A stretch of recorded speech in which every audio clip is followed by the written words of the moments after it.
Usia kandungan istri saya sudah menginjak 6 bulan dan sebentar lagi akan memasuki 7 bulan. Istri dan keluarga berencana mengadakan 7 bulanan.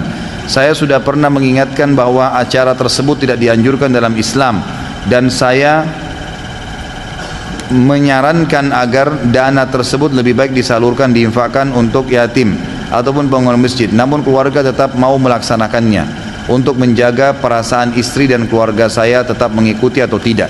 Jadi gini, keputusan di dalam rumah tangga, sudah nikah nih, saya sudah akad-akad dengan wanita, yang menentukan keputusan di rumah siapa? Saya sebagai suami. Yang menjalankan keputusannya si istri. Keluarga nggak ada hubungannya, nggak ada hubungannya. Kita silaturahim dengan mereka silakan. Kalau kita buka diri semuanya seperti akhi yang bertanya ini jadi masalah buat kita. Akhirnya keluarga pun bilang, jangan kau masak tiap hari sayur asem. No, istrinya suaminya suka sayur asem, tapi campur tangan keluarga terlalu banyak. Semua rumah tangga yang terlalu banyak campur tangan keluarga pasti kacau. Pasti kacau. Tidak usah, orang sudah berumah tangga, anak kita, saudara kita, biarin dia hidup, jangan campurin. Kalau mereka minta saran, kita saranin. Silaturahim datang, silahkan. Jenguk kalau sakit, silahkan. Hukum syar'i saya jalani. Jangan campuri keputusan rumah tangganya orang, nggak boleh, nggak boleh. Saya mau cerai sama istri saya tanya dulu keluarga saya. Ngapain nanya? Yang tahu butuh atau tidak, salah atau benar kita. Ngapain libatin keluarga? Nggak perlu. Apalagi misalnya kita hidup rumah tangga 10 tahun nih, kemudian kita ceritakan kepada keluarga kita atau teman kita yang 10 tahun itu dalam setengah jam, begini. Dia kasih jawaban setengah jam, ceraikan aja, kan gitu. Salah. Keputusan di tangan kita. Ini teman-teman ya, yang jadi suami sini, keputusan di tangan antum dan patokannya hukum Allah. Istri dukung, kalau baik putusan suami dukung, kalau salah ingatkan. Ini salah bang, ini salah kak, ini salah. Agama Allah menyebutkan seperti ini dengan baik. Ya? Mengadakan acara seperti itu atau tidak adakan, itu tidak ada hubungannya sama keluarga. Sudah saya sepakat sama istri tidak adakan. Keluarga datang kenapa begini? Ya sudah, ini keputusan kami, tolong hormatin. Begitu, punya prinsip. Seorang muslim harus punya prinsip, dan prinsip dasarnya adalah halal haramnya hukum Allah, bukan keputusan orang. Kalau kita terus terpengaruh dengan perkataan orang, pelim-pelang, susah hidupnya. Saya pernah kasih contoh, masih ingat ya?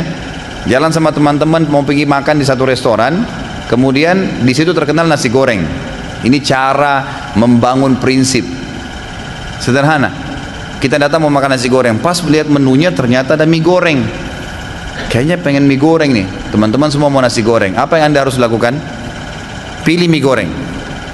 Lagi mau mie goreng, pilih mie goreng. Biasanya kalau keterangannya masalah makanan cepat difahamin. Teman-teman bilang, enggak, nasi goreng enak. Iya, saya lagi pengen mie goreng. Nanti saya incipin punya kamu ya. Udah gitu aja. Ditinggalin mie goreng, makan nasi goreng sama teman-temannya. Nanti pulang rumah kepikiran, coba tadi mie goreng ya. Gitu. Prinsip. Yang penting benar. Gak apa-apa. Subhanallah, kita temukan orang yang punya prinsip ini selalu dihormatin di masyarakat. Orang tahu, oh ini gak bisa, dia punya keputusan. Gitu. Jadi jangan pelimplang, apalagi ini berhubungan dengan salah dalam agama. Jangan diikutin, nggak boleh. Putuskan itu. Jadi seorang laki-laki penentu keputusan. Ketika orang belanja, apa ini? Sama ana pakai giro atau cek, ana terima dan terjadi jual beli. Tapi setelah itu karena sesuatu hal dan membutuhkan uang giro cek tersebut, ana jual dengan potongan tertentu berdasarkan lamanya giro cek itu cair, sebulan 5% dan 2 bulan 10%. Bagaimana hukum ana jual giro cek tersebut? Nggak boleh. Cek dan giro kan itu uang, sama saja jual uang, nggak boleh. Kita boleh kalau ini apa ini? Oh saya kira karton. Jadi nggak boleh akhi ya, nggak usah, cairkan saja. Butuh sesuatu mungkin bisa buka pintu utang kalau nggak ada duit sama sekali. Tapi kalau dijual dengan tadi persentase nggak boleh. Kalau ada teman kita yang mau bantu nih, ini cair nih akhir bulan saya butuh duit 10 juta, ini uangnya 10 juta nih, ceknya. Udah dia bantu. Pernah kan saya bilang ikhwah-ikhwah sekalian perhatikan ya, di dalam Islam hati kita harus dipilah. Ada pengeluaran uang di jalan Allah sifatnya jasa, tidak boleh bertambah utang dan gadai. Tidak boleh bertambah ini, jangan ditambah ini pahala, harapin pahala. Utangin orang jangan berbunga, gadai jangan membengkak, jangan orang gadain rumah, nilai rumah 100 juta kita ambil 20 juta. Begitu jatuh tempo sebulan dia nggak bisa bayar, disita rumahnya, diambil semua 100 juta. Loh, uang utangnya orang cuma pakai cuma 20 juta. Ini nggak boleh. Jual rumah itu kita punya hak. Ini sebulan kalau kau tidak bayar saya jual ya, dijual 100 juta. Ambil 20 juta punya Anda, 80 juta kembalikan kepada orang. Itu memang khusus, itu urusan akhirat tuh pahala. Kalau nggak bisa jangan buka pintu utang karena bahaya, riba, gharar, bahaya. Ada mengeluarkan dana, bisa ambil keuntungan, persentase perhitungan, investasi, bisnis, silahkan. Saya mau 40, saya mau 30, saya mau 70, silahkan. Tapi jangan hubungkan dengan utang dan tadi ya, gadai. Tolong bantu doanya untuk ibu saya yang sedang sakit, semoga diampuni dosanya, sembuhkan penyakitnya, cepat pulang dari rumah sakit dan dimudahkan urusannya. Ya, kita aminkan insyaallah. Doanya sudah disebut semua ini, gitu kan? Ya, mudah-mudahan Allah kabulkan insyaallah. Pemimpin 2019 presiden dari umat Islam. Agar dari sekarang sesama ulama bersepakat meminta umat Islam memilih pemimpin Islam karena mengharapkan partai sangat tidak berdaya. Sebenarnya ulama sudah sering ya, sudah sering mereka mengingatkan umat, sudah sering mereka sepakat, tapi justru karena sudah terlanjur sistem demokrasi, sistem partai-partai ini sudah ada, akhirnya jadi serba salah. Mau ditonjolin siapa yang mau dukung, kan itu masalahnya begitu. Kecuali kalau sistem ini tiba-tiba berubah ya gitu, atau membuka ada jalur khusus tidak pakai partai bisa mencalonkan diri, mungkin bisa. Dan insya Allah kita tetap tidak putus asa. Mudah-mudahan Allah SWT mengutus kepada kita seorang alim ulama, seorang yang bertakwa dan faham halal halalnya Allah yang menjadi pemimpin kita. Syariat Islam bisa nggak dimulai di daerah-daerah seperti contoh di Aceh? Tentu bisa saja, ya, bisa saja gitu kan, nggak ada masalah. Minta, sekarang kan ada perda kan gitu, ada keputusan daerah bisa diambil. Itu tergantung daerah-daerahnya. Kalau bisa diputuskan dan pemerintah pusat tidak mempermasalahkan, tidak mendatangkan mudarat yang besar, maka jalankan, bagus sekali. Cuma yang perlu diketahui, hukum Islam di Indonesia sudah berjalan ya. Saya sudah pernah jelaskan. Anda sekarang hadir di majelis ta'lim ini tuh ya hukum Islam. Sholat berjamaah di masjid, azan dikumandangkan, menikah dengan cara Islam, cerai dengan cara Islam, warisan dengan cara Islam. Kita punya majelis ulama Indonesia, puasa Ramadan diiklankan, pergi haji dan umrah pemerintah bahkan lepaskan. Presiden kita sampai sekarang masih muslim. Ada sebagian substansial hukum yang belum diterapkan, pencuri potong tangan, orang berzina dicambuk, tinggal itu saja yang perlu kita dakwain. Jadi ibaratnya umat Islam Indonesia ini, ban mobil kita lagi kempes satu saja, bukan tiga, bukan empat, satu kempes. Diapain? Tambah angin, tambal, kalau bocor jalanin mobilnya. Ini ada banyak kelompok yang guluh nih, melampaui batas, hancurin ini semua, togut itu penyembah syaitan, semua ini kafir. Masya Allah. Memang ente bisa bangun sebuah pemerintahan? Memang nggak bisa kepolisian dikemas secara syar'i, tiba-tiba azan polisi semua ke masjid? Bisa kok, kan bisa sebenarnya, bukan tidak bisa. Jadi jangan sampai kita salah faham, ban mobil pecah dibuang semua mobilnya. Akad serah terima kepemimpinan Islam kepada agama lain sejak 70 tahun yang lalu diresmikan di Istana Merdeka. Allahu alam, saya nggak tahu nih. Tapi insya Allah kita tidak putus asa ya. Allah SWT maha melihat dan kita tetap berikhtiar, berusaha. Apa maksud dari surah Al-Humazah ayat 2 yang artinya yang mengumpulkan harta dan menghitung-hitungnya? Apakah kita tidak boleh menghitung uang atau harta kita? Bukan, maksudnya adalah prestasi dunia. Secara letter-let artinya harta yang dikumpulkan. Kata ini sekali lagi kembali kepada makna para sahabat. Para sahabat menafsirkan makna alladzi jama'a malan wa addada, yang ngumpulin harta dan menghitung-hitungnya. Secara bahasa Indonesia addada artinya hitung-hitung. Sebenarnya kalau dalam bahasa Arab addada itu artinya menyimpannya dan tidak mengeluarkan sesuatu yang dibutuhkan, seperti masalah zakat, sedekahnya, itu yang dimaksud, gitu kan. Dan di sini juga makna globalnya adalah prestasi dunia. Kelompok Humazah dan Lumazah yang suka menceritakan aib orang lain dan mencontohkan perilaku kekurangan orang lain, itu paling banyak tertimpa kepada orang yang kejar prestasi dunia. Misal buka toko, sebelahnya ada toko, gitu kan. Lalu ada pembeli masuk ke toko dia mengatakan, ini berapa gulanya Pak, Bu? 7.500. Tuh toko sebelah 6.500. Kan itu. Mestinya pada saat itu apa yang kita harus lakukan? Oh iya, saya sih nggak bisa karena modal saya memang sekian. Ya misal modal kita memang sudah 6.500, saya ambil 1.000 rupiah. Udah selesai. Jangan bilang, oh itu mungkin gulanya palsu.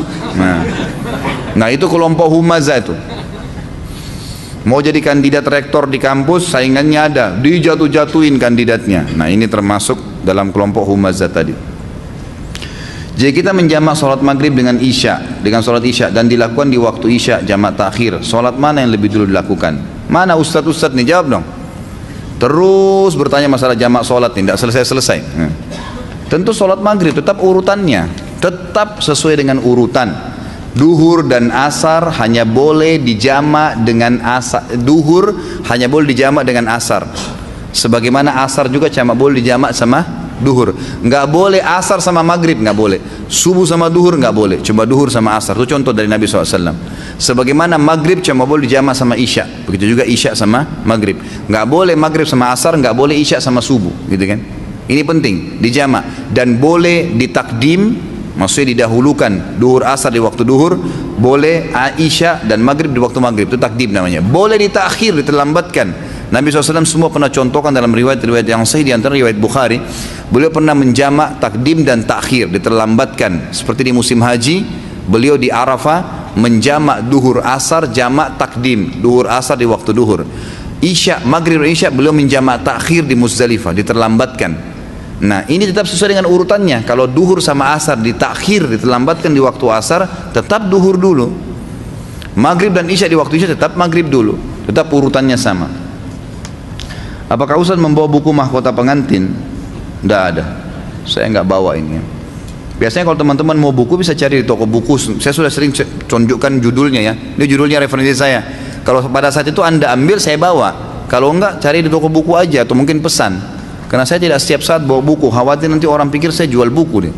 Padahal tujuannya hanya untuk memudahkan agar antum dapat, gitu kan? Apakah memperingati Maulid Nabi termasuk keadaan yang berlebihan? Karena Rasulullah SAW dan para sahabat tidak contohkan. Ini sudah lebih dari 70 kali saya jelaskan, gitu kan? Dari sejarah-sejarahnya, dari macam-macam, gitu kan? Tentu saja mengerjakan perintah yang Nabi SAW tidak ajarkan adalah gulu, boleh berlebihan, menambah, jelas sesuai dengan maknanya kan. Terdapat potongan hadis perbuatan yang tidak dicontohkan Nabi, amalnya tertolak dan menuju kepada kesesatan. Apakah kesesatan di sini maksudnya seperti orang kafir atau menjadi kafir? Tidak. Yang tidak mengikuti tuntunan Nabi SAW. Seperti apa sih? Dalam segala hal.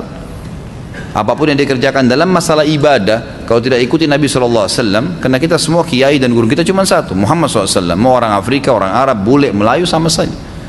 Tidak ikutin contoh beliau berarti termasuk membawa pada kesesatan. Kalau sedang menghafal atau muraja Al-Quran, apakah harus berwudu atau menutup aurat, Ustaz? Tentu saja. Kalau wudu lebih afdal, karena dalam keadaan berwudu itu selalu ada. Kalau tutup aurat, ini tergantung aurat yang mana nih. Aurat dibagi dua ulama. Ada aurat yang mutlak tidak boleh ada siapapun lihat kecuali pasangan hidup. Itu maksudnya aurat dari dada sampai ke kemaluan. Ini mutlak, gitu kan? Ini sudah tidak boleh secara mutlak dilihat kecuali oleh pasangan, laki-laki atau perempuan, gitu kan? Ada aurat yang boleh dilihat oleh sebagian mahram, ayah, ibu, saudara, saudari. Itu lutut ke bawah, siku ke lengan, ke tangan, siku ke tangan, leher ke atas, gitu kan? Ini semua aurat yang kedua yang boleh dilihat oleh sebagian mahram. Jadi tidak boleh kalau misalnya anak perempuan dilihat dadanya oleh ayahnya misalnya, gitu kan? Atau anak laki-laki dilihat bagian kemaluannya oleh ibunya, itu semua tidak boleh. Jadi ada batasan boleh untuk mahram. Selain ini sudah tidak boleh, gitu. Nah dalam aurat yang tidak boleh dilihat kecuali oleh pasangan, ulama sepakat mengatakan tidak boleh baca Quran nih. Ya, misalnya terbuka telanjang bulat baca Quran, tidak boleh. Nanti sudah dirincikan baru faham ya. Tapi kalau aurat yang boleh dilihat oleh sebagian mahram, boleh baca Quran, boleh mengulangi hafalan. Kondisinya sedang ada dalam keadaan ruangan tertutup, tadi sudah ya. Boleh tidak berniat puasa yang lain selain Senin Kamis, Ayyamul Bid atau puasa Daud di bulan Sya'ban? Ini khilaf di antara ulama. Tapi saya pribadi berpegang pada pendapat bulan Sya'ban diperbanyak puasa, tapi hanya puasa yang sudah dianjurkan, Senin Kamis, Ayyamul Bid, ya kan itu. Kalau mau lakukan puasa Daud, gitu kan, itu dilakukan, itu lebih baik. Sekarang ini ada beberapa ayat yang ditafsirkan lain, misalnya lakum dinukum waliyadin. Mereka menafsirkan salah, yaitu lebih kepahaman sekuler. Bagaimana cara kita meluruskan pemahaman ini? Saya sudah bilang tadi, kembali kepada pemahaman sahabat. Baca tafsirnya sahabat. Sahabat bilang apa tuh lakum dinukum waliyadin? Itu kan ada sebab turunnya ya.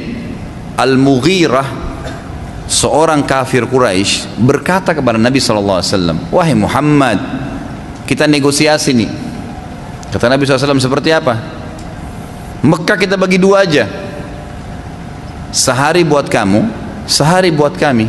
Nabi tanya lagi SAW, apa maksudmu? Dia bilang, sehari kami ikuti agamamu, kami ucapkan selamat untukmu, ya? Semua yang kamu ajarkan kami ikuti. Tapi syaratnya, hari esok kau ikuti ajaran kami, ucapkan selamat buat kami. Pokoknya jadi agama kami. Kata Nabi SAW, nggak bisa, nggak mungkin. Diam sejenak, lalu dia bilang lagi, hai Muhammad, begini aja kalau gitu. Sehari buat kami, seminggu buat kamu. Nggak bisa, kata Nabi SAW. Muhammad, sehari buat kami, sebulan buat kamu. Nggak bisa, kata Nabi SAW. Baik Muhammad, sehari buat kami, setahun buat kamu. Nggak bisa, kata Nabi SAW. Terakhir Muhammad, sehari buat kami, seumur hidup buat kamu. Kalau mau dipikir-pikir ini kan bisa saja Nabi SAW sehari ikut mereka sembah berhala, ucapin ucapan-ucapan mereka, wirid-wiridnya, zikir-zikirnya, apa panggilannya. Habis itu mereka seumur hidup menyembah. Kata Nabi SAW, tidak bisa. Jibril langsung turun bawa surah Al-Kafirun. Itu sebab turunnya, gitu kan? Lakum dinukum waliyadin. Semua orang kafir tidak boleh diikuti ajarannya. Jelas, itu maksudnya. Jangan ditambah lagi, ini terakhir. Apa benar ada perkataan Umar bin Khattab yang membolehkan minum sambil berdiri? Terima kasih Ustaz. Saya nggak tahu riwayat itu, tapi ada riwayat yang menyebutkan Nabi kita Muhammad SAW pernah minum berdiri. Makanya ulama hadis mengatakan minum berdiri hukumnya makruh, bukan haram. Dalam satu perjalanan Nabi SAW pernah sebelum naik ke unta beliau, yang saya tahu riwayatnya Allah alam, beliau pegang kendi kemudian beliau minum berdiri dan disaksikan oleh para sahabat. Maka ulama mengeluarkan hukum kalau seseorang tidak memungkinkan duduk, dibolehkan dia minum berdiri. Darurat, tapi mana lebih afdal? Duduk. Tidak ada ulama hadis yang mengatakan minum berdiri itu haram, nggak ada, tapi makruh.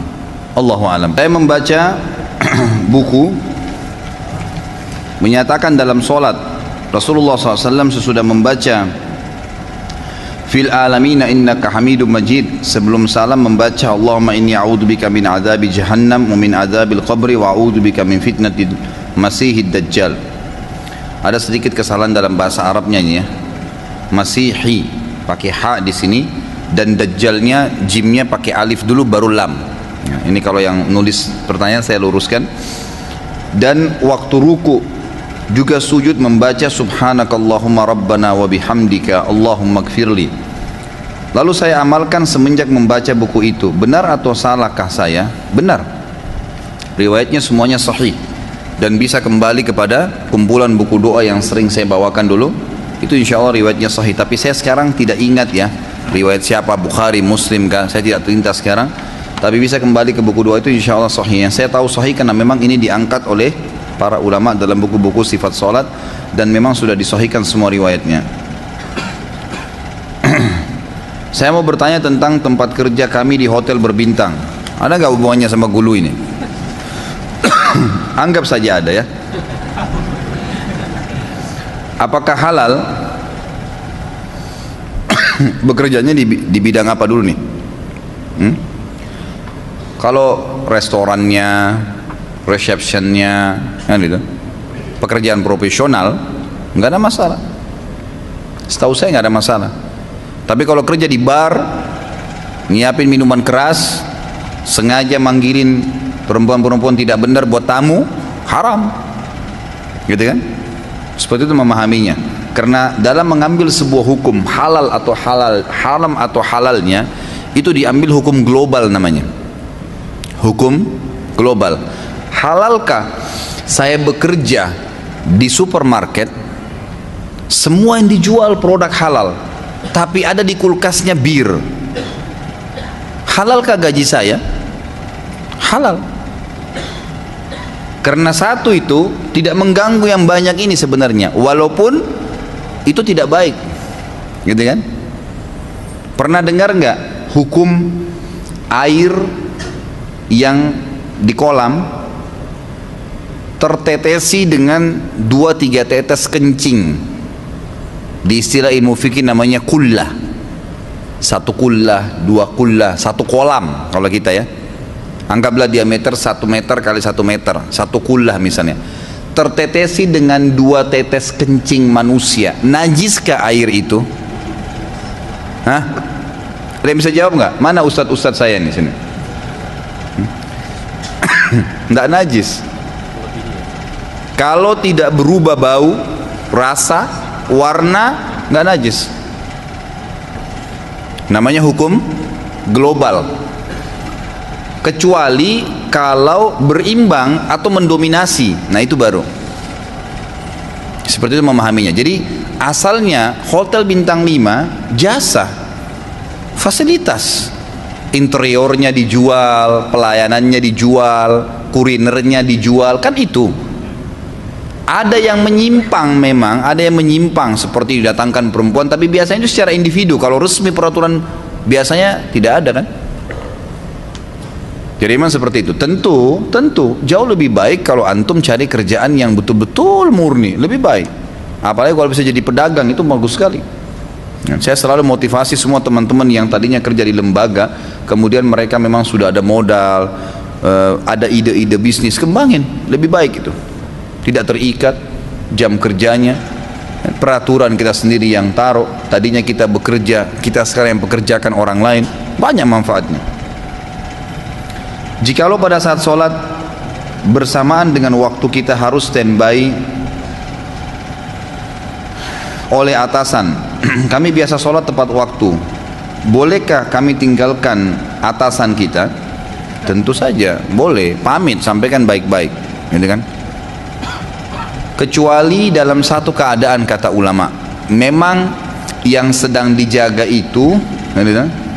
Kalau sampai tidak dijaga bisa berbahaya secara umum bagi umat. Misal gini, imam masjid haram, pernah lihat?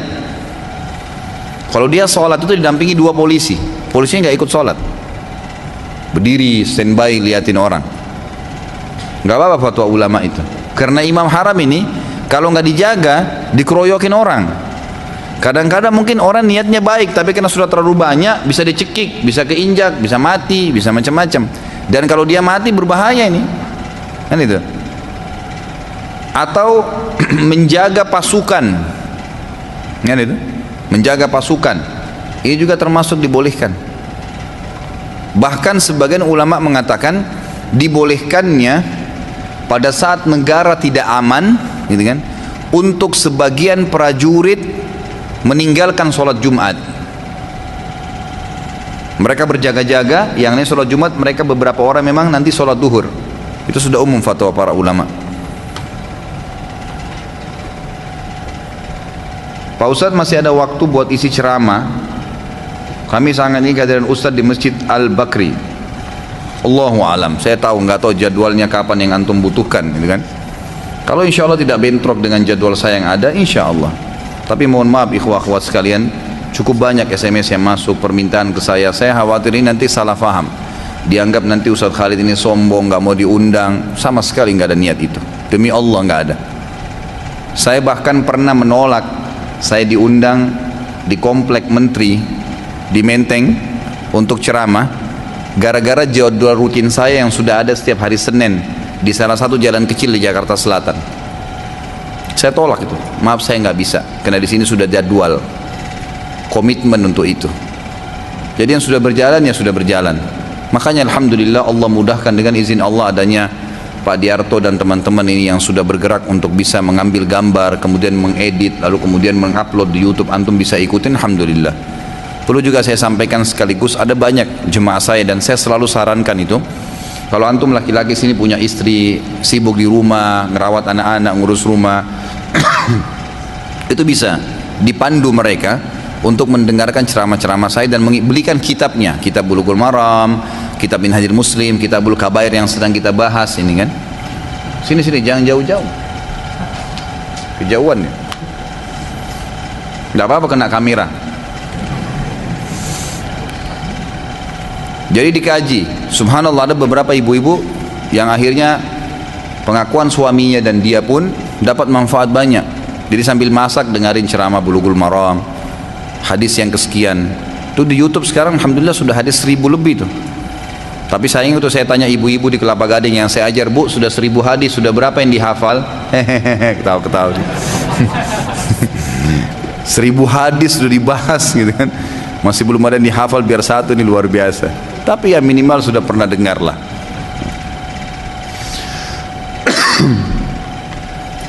Dalam kisah sahabat-sahabat Rasulullah SAW disebutkan bahwa Talha memberikan nama untuk anak-anaknya dengan nama para nabi.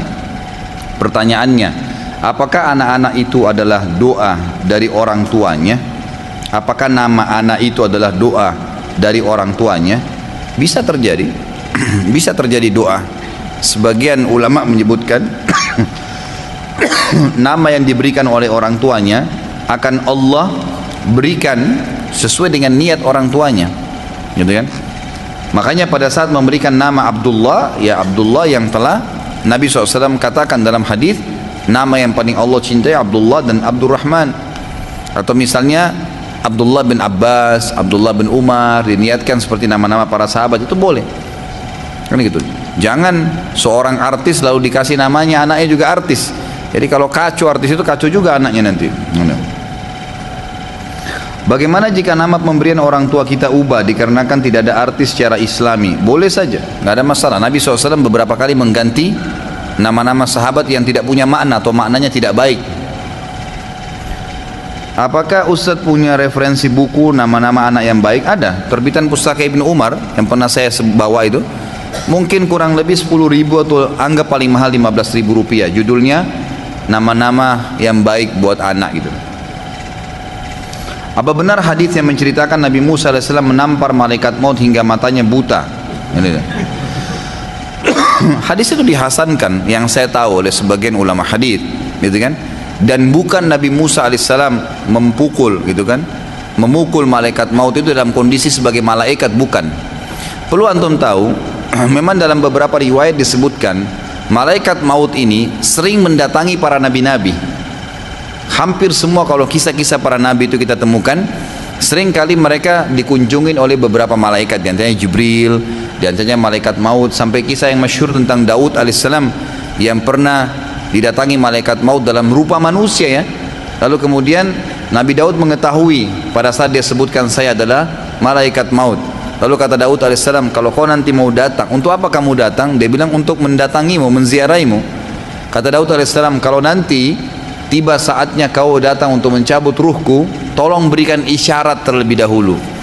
Satu waktu malaikat maut ini lama nggak datang kepada Daud alaihissalam, bertahun-tahun.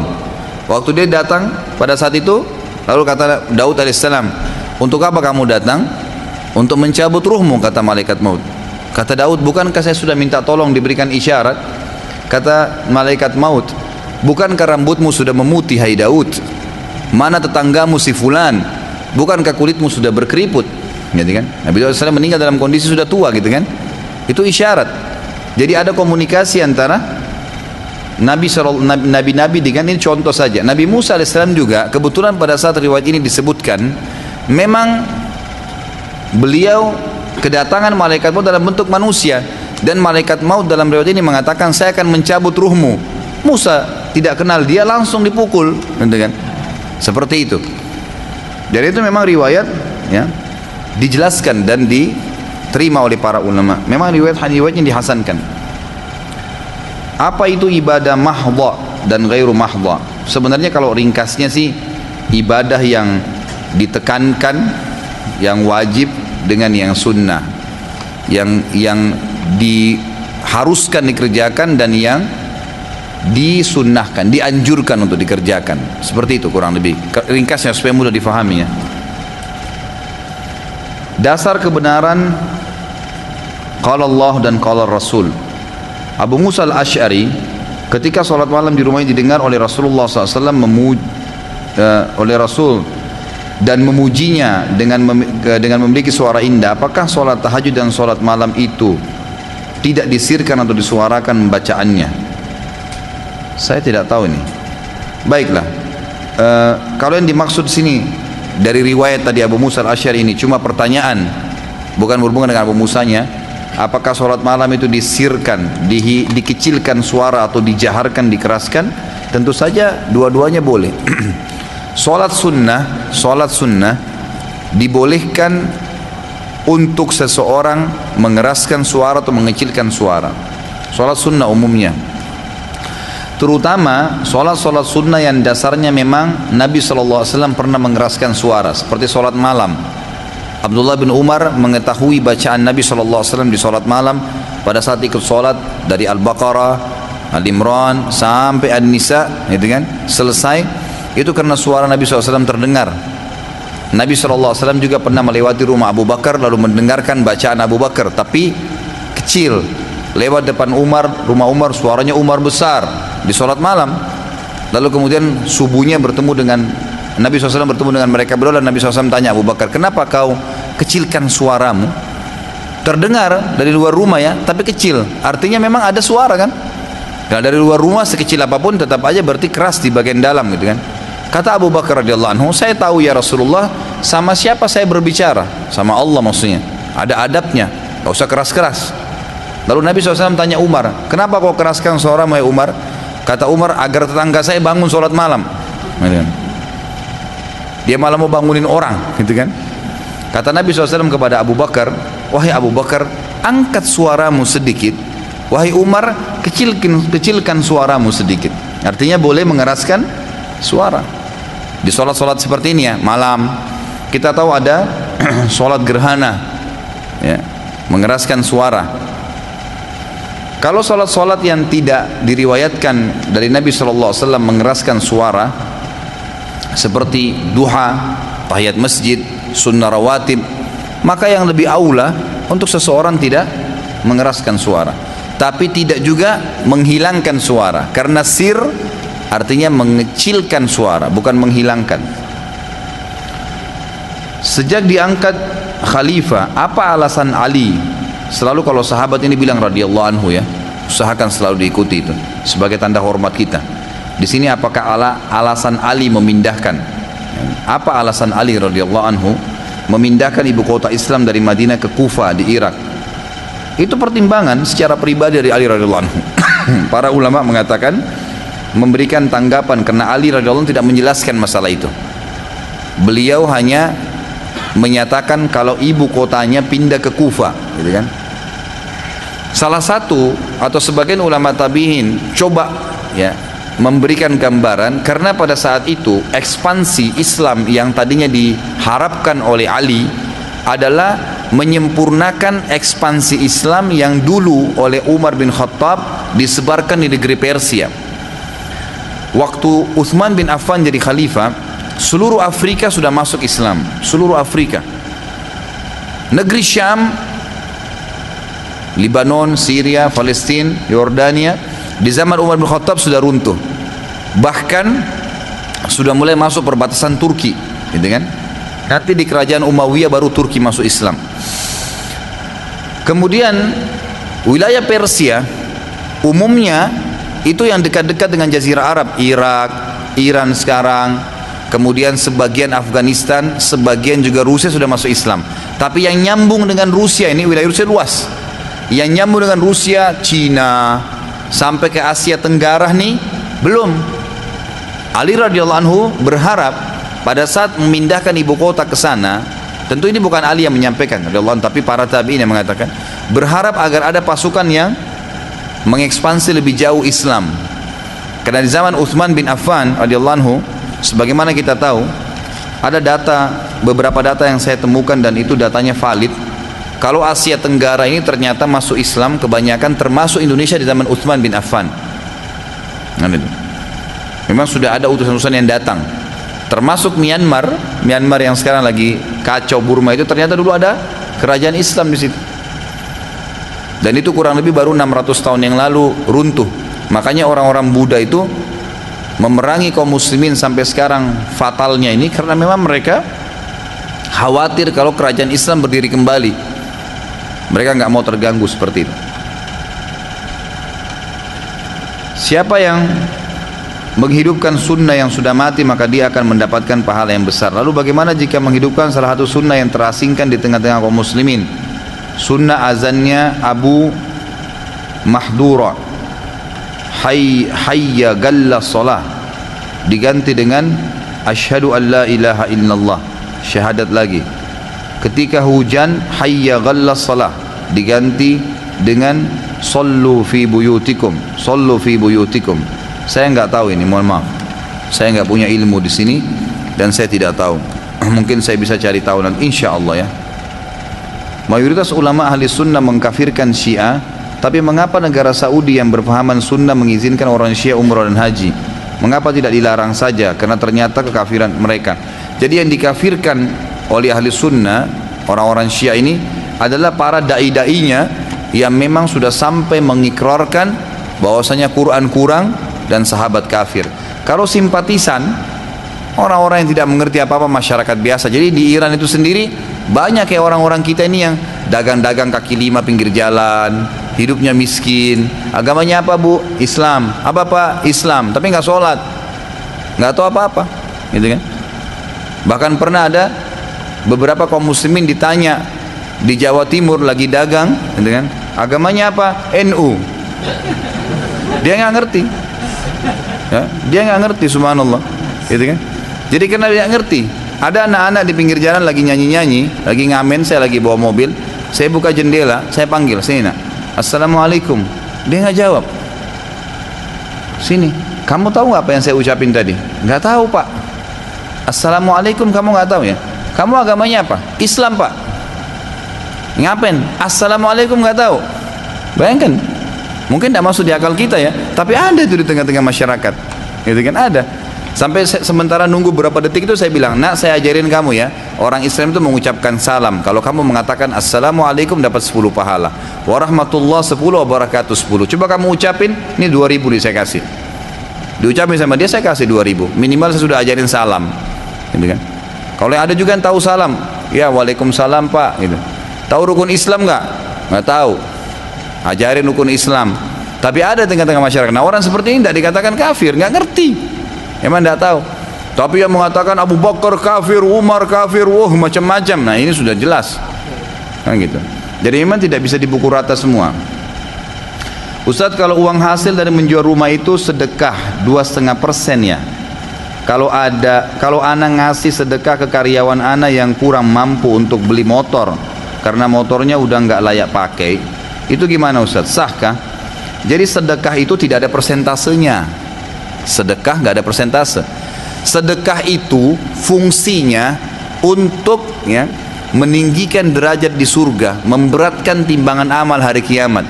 Kalau zakat mensucikan harta, gitu kan? Makanya zakat ada persentasenya, 2,5% itu zakat yang wajib dikeluarkan bagi orang yang memenuhi 2 syarat haul dan nisab. 1 tahun masa uang tabungan dan investasi. Yang dipakai tidak masuk di situ. Kalau sedekah nggak ada persentasenya, bebas. Makin banyak makin bagus, makin tinggi derajatnya surga, makin berat timbangan hari kiamat. Berikan motor silahkan, sah saja, tidak ada masalah. Waalaikumsalam warahmatullahi wabarakatuh. Apa perbedaan antara madhab, manhaj dan firqah? Madhab diambil dari kata-kata zahabah yang berarti tujuan sebenarnya, atau tempat yang akan didatangin. Zahaba yadhabu bahasa Arab artinya pergi, menuju, jalan. Zahabtu ilal masjid, saya menuju ke masjid, gitu kan. Jadi seperti itu, menuju tujuan, itu madhab namanya. Jadi kalau dikatakan madhab adalah tujuan, kalau dalam ilmu agama, tujuan yang bisa dipegangi untuk mengambil hukum, madhab. Kalau manhaj adalah prinsip dalam menjalani sesuatu keinginan atau keputusan, itu manhaj, prinsipnya, gitu kan. Seperti misalnya seorang penulis, dia mau menulis buku, ada orang menulis buku lengkap semua dengan referensinya, footnote-nya banyak, jelas, hadis disebutkan satu hadis, footnote nomor 1, riwayat Bukhari dalam bab ini, kitab ini, nomor hadisnya halaman sekian, riwayat Muslim gini. Dia pilih cara itu namanya manhajnya dia, jalan yang dia pilih untuk menentukan sesuatu yang dia ingin lakukan, gitu kan. Kalau mazhab tadi tempat tujuan untuk mengambil sebuah hukum. Antum datang ke pengajian yang memang antum pilih hanya menyebutkan hadis Nabi SAW, hanya pemahaman ahli sunnah, itu namanya manhaj, gitu kan. Memilih sebuah keputusan yang merupakan prinsip kita dalam mengambil sebuah langkah. Kalau firqah itu sebenarnya kelompok, ya, firqah, kelompok. Jadi firqah itu bisa berarti dua, ya, bisa firqah itu kelompok, atau firqah itu gabungan sesuatu yang tadinya terpecah, terurai kemudian menjadi satu.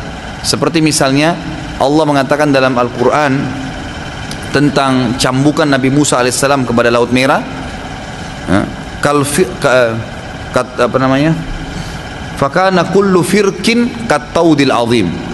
Setiap firq ini, ya, adalah tadi pecahan air yang terurai kemudian bersatu lalu kemudian jadi tembok, jadi seperti tembok. Tapi kalau firqah yang dimaksud sini umumnya adalah kelompok-kelompok, firqah dalam Islam, jamaknya firaq. Apakah istilah gulu hanya dinisbatkan pada sesuatu yang berlebihan dalam agama saja, atau bisa juga dinisbatkan berlebihan dalam perkara dunia? Enggak, agama saja. Kalau istilah gulu, ya, kalau berlebihan dalam urusan dunia itu ada tabzir, mubazir. Gulu ini khusus masalah agama. Masya Allah. Ustaz Khalid, saya menanyakan bagaimana status dalam Islam apabila suatu pernikahan, ini ada gulu nggak ini, dari pihak istri tidak disetujui oleh orang tuanya sehingga menikah dengan wali hakim. Pernikahan ini sudah berjalan kurang lebih 30 tahun dan sudah mempunyai 3 orang anak. Salah satu anaknya adalah istri saya. Bagaimana saya harus menyikapi permasalahan ini? Ini pertanyaan satu, ya.